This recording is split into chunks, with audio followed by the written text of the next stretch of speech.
안녕하세요.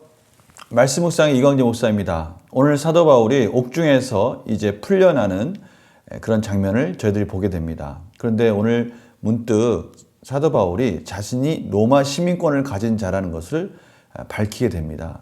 왜 그랬을까요? 이전에 이미 다 밝힐 수 있었을 텐데 그가 왜 풀려날 때 본인이 로마 시민권을 가진 사람이라는 것을 밝혀서 그가 또 정중한 대우를 받기를 원했습니다. 분명한 이유가 있었을 것입니다. 우리가 오늘 말씀을 통해서 또 하나하나 묵상하면서 오늘 또 하나님께서 주시고자 하는 말씀 무엇인지를 또 저희들이 같이 나누도록 하겠습니다. 제가 기도하고 시작하겠습니다. 하나님 아버지, 저희들 오늘도 말씀을 봅니다. 한순간도 하나님의 말씀이 없으면 살 수 없는 자라는 것을 깨닫고 하나님의 말씀에 붙들린 자로서 살기를 원합니다. 성령님 조명하여 주셔서 말씀에 통찰력을 주시옵시고 지혜의 은혜를 주셔서 깨닫는 은혜를 주셔서 이 말씀으로 오늘도 살아갈 수 있는 능력과 힘을 공급받게 하여 주시옵소서. 감사드리며 예수님의 이름으로 기도드립니다. 아멘. 사도행전 16장 33절에서 40절 말씀을 제가 먼저 봉독해 드리도록 하겠습니다. 그 밤 그 시각에 간수가 그들을 데려다가 그 맞은 자리를 씻어주고 자기와 그 온 가족이 다 세례를 받은 후 그들을 데리고 자기 집에 올라가서 음식을 차려주고 그와 온 집안이 하나님을 믿음으로 크게 기뻐하니라. 날이 새매 상관들이 부하를 보내어 이 사람들을 놓으라 하니 간수가 그 말대로 바울에게 말하되 상관들이 사람을 보내어 너희를 놓으라 하였으니 이제는 나가서 평안히 가라 하거늘 바울이 이르되 로마 사람인 우리를 죄도 정하지 아니하고 공중 앞에서 때리고 옥에 가두었다가 이제는 가만히 내보내고자 하느냐? 아니라 그들이 친히 와서 우리를 데리고 나가야 하리라 한데 부하들이 이 말을 상관들에게 보고하니 그들이 로마 사람이라 하는 말을 듣고 두려워하여 와서 권하여 데리고 나가 그 성에서 떠나기를 청하니 두 사람이 옥에서 나와 루디아의 집에 들어가서 형제들을 만나 보고 위로하고 가니라. 아멘. 오늘 33절 말씀은 간수와 그 가족들이 세례를 받았다라는 것으로부터 시작합니다. 세례를 받았다는 것은 예수 그리스도를 영접했다는 의미고요. 그들이 신앙 고백을 했다는 의미입니다. 사도 바울을 통한 복음이 또 하나의 열매를 맺어가고 있다는 것을 볼 수 있습니다. 날이 새자 상관들이 부하를 통해서 이제 바울을 낳아주어도 된다라고 명령을 합니다. 그런데요, 문득 그러한 시간에 사도 바울이 자신이 로마 시민권자라는 걸 밝히는 겁니다. 로마 시민권을 가진 사람들은 정당하게 재판을 받을 권리가 있었습니다. 바로 그러한 과정들이 무시되고 사도 바울이 매를 맞고 옥에 가두어진 것에 대해서 항의하는 것이죠. 그러면서 상관들이 직접 자기한테 와서 정중하게 자신을 성 밖으로 인도해 주기를 청합니다. 그러자 이 말을 들은 상관들이 달려와서 두려운 마음으로 바울을 정중하게 대우합니다. 아마도 이러한 과정들 속에 저희들은 하나님의 또 특별한 섭리가 있었다는 것을 깨닫게 됩니다. 오늘 말씀을 통해서 사도 바울은 빌립보에 도착하고 나서 선입견을 갖거나 또 로마 시민권을 가진 것에 대해서 혹시 폭넓은 전도의 가능성들을 혹시나 막을까 방해될까 싶어서 그가 그것을 밝히지 않고 자유롭게 복음을 전했다는 것을 저희들이 알 수가 있습니다. 자신이 로마 시민권을 가진 사람에도 불구하고 권리를 정당하게 주장할 수 있음에도 불구하고 폭넓은 전도를 위해서 그것을 굳이 밝히지 않은 것이죠. 그러나 사도 바울은 혹시나 범죄자로 취급받아서 자신이 전한 복음의 가치가 떨어지거나 그 신뢰가 깨지는 것을 원치 않았기에 정중하게 상관들이 로마 시민권자를 가진 바울을 대우함으로 인해서 그 복음이 전해진 그 모든 것들이 가능한 한 최대한 효과적으로 전해질 수 있는 그런 길들을 사도 바울은 택한 것입니다. 하나님께 맡기면서 복음을 전하는 그 과정이 너무나 하나님 앞에 귀하고 소중한 그런 전도의 과정들이었습니다. 오늘 말씀을 통해서 또 들려주시는 하나님의 음성을 또 귀 기울여 보겠습니다. 문제를 한번 풀어보겠습니다. 상관들이 바울과 실라를 석방하려고 하자 바울은 어떻게 반응합니까?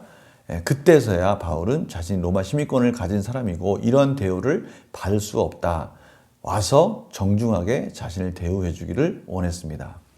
감옥에서 나온 바울과 신라는 어디를 향합니까? 루디아의 집에 다시 갑니다. 루디아의 집에 가서 그곳에서 많은 형제들과 다시 교제를 하면서 그들을 권면하고 위로하는 것이죠. 이러한 말씀들을 통해서 루디아의 집이 이 빌립보의 가정교회로서의 터전이 되고 있다는 것을 저희들이 짐작할 수 있습니다. 연구와 묵상 질문 보겠습니다. 바울은 왜 형벌과 투옥을 당한 후 석방을 앞두고서야 자신들이 로마 시민권자임을 드러냅니까? 빌립보에 도착한 바울은 처음에 로마 시민권을 밝힘으로 인해서 자신의 정체나 또 자신에 대한 선입견이 생길까 봐 그것을 감추었습니다. 오직 어떻게 하면 효과적으로 하나님의 뜻 가운데 복음을 전할 수 있을까라고 그런 생각 속에서 자신이 비록 옥에 들어갈지언정 그것을 밝히지 않았습니다. 그래서 또 하나님의 은혜 가운데 많은 사람들에게 복음을 전할 수 있었고요. 또 간수도 전도하는, 간수의 가정도 전도하는 일까지 다 완수를 하고요. 특별히 옥에 있는 많은 죄수들에게까지도 하나님의 위엄과 기적을 나타내었습니다. 자신이 로마 시민권자임을 밝힘으로 인해서 복음에 대한 신뢰가 더 공고하게 세워지기를 원하는 마음으로 이제는 정당하게 자신이 로마 시민권자임을 밝히고 상관들로부터 정중한 대우를 받기를 원했던 것입니다. 이 모든 과정을 보면 오직 사도 바울은 복음에 초점이 맞춰져 있고요. 자신의 권리조차, 자신의 이러한 신변조차도 하나님께 맡기고 어떻게 하면 효과적으로 복음을 전할 수 있을까에 초점이 맞춰지고 있었다는 것을 알 수 있습니다. 느낀 점 볼까요? 한 영혼을 구원하기 위해 자신의 권리까지 내려놓은 사도들을 보며 무엇을 느낍니까? 결국 사도 바울의 이러한 모습 속에서 자신이 가진 모든 것들은 하나님으로부터 온 것이고 또 하나님 나라를 위해서 복음을 위해서 기꺼이 다 드릴 수 있는 준비를 하고 있었다는 것을 볼 수 있습니다. 저는 이 부분을 보면서 하나님이 저에게 주신 많은 것들을 돌아보았습니다. 정말 많은 것들을 주셨더라고요. 그래서 이 모든 것들 속에서 혹시나 내 것인 양 교만하거나 또 내 것인 양 움켜쥐는 일은 없었는지 정말 하나님 주신 은혜에 감사드리면서 그 가진 것에 대해서 소중히 여기고 또 하나님 영광을 위해서 어떻게 쓸까 고민하는 시간이 되었습니다. 그래서 이것이 결단과 적용에 이어질 수가 있습니다. 내 위치와 권리만 고집하다가 복음 전파를 가로막았던 적이 있다면 언제입니까?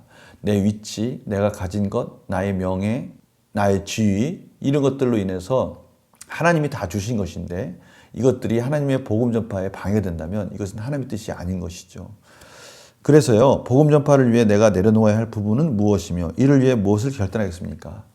이제 복음 전파를 위해서 하나님께서 주신 것들 중에서 내가 소중히 여기고 움켜쥐고 행여나 그것이 하나님이 복음 전파를 위해서 주신 것인데 그 정체성이 잠깐 소홀해지고 그것이 잊혀지고 있었던 것이 있었다면 다시 회복하고 이 모든 것들이 오직 하나님 나라를 위해서 사용될 때 가장 가치 있게 쓰일 수 있다는 것을 깨닫는 그런 시간이 되었으면 합니다. 우리가 가진 것들, 때로는 이런 것들을 내려놓을 때가 있고요.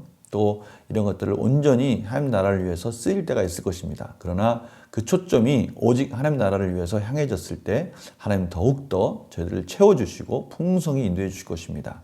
오늘 이 말씀을 잘 기억하시면서 또 우리에게 주신 것들 또 이것을 어떻게 사용하면 좋을까 고민하는 그런 시간들이 되었으면 합니다. 제가 기도하겠습니다. 하나님은 저희들에게 많은 것을 주셨습니다. 많은 위치와 또 소유와 내용과 또 권리를 주셨습니다. 이 모든 것들 하나님 나라를 위해서 사용하게 하여 주시옵시고 온전히 하나님 나라를 위해서 복음 전파를 위해서 그 초점이 맞춰졌을 때 더 많은 것으로 채워주셔서 더 큰 일로 복되게 감당할 수 있도록 인도해 줄 믿습니다. 오늘 하루도 그렇게 하나님께 맡깁니다. 하나님 도와주시고 깨닫게 해주시고 인도하여 주시옵소서. 감사드리며 예수님의 이름으로 기도드립니다. 아멘. 오늘 하루 하나님이 우리에게 주신 것들 감사하며 찬양하며 또 하나님 나라를 위해서 복되게 사용되어지는 그러한 놀라우신 열매 있는 그런 하루가 되기를 간절히 소망합니다. 내일 또 뵙겠습니다. 안녕히 계세요.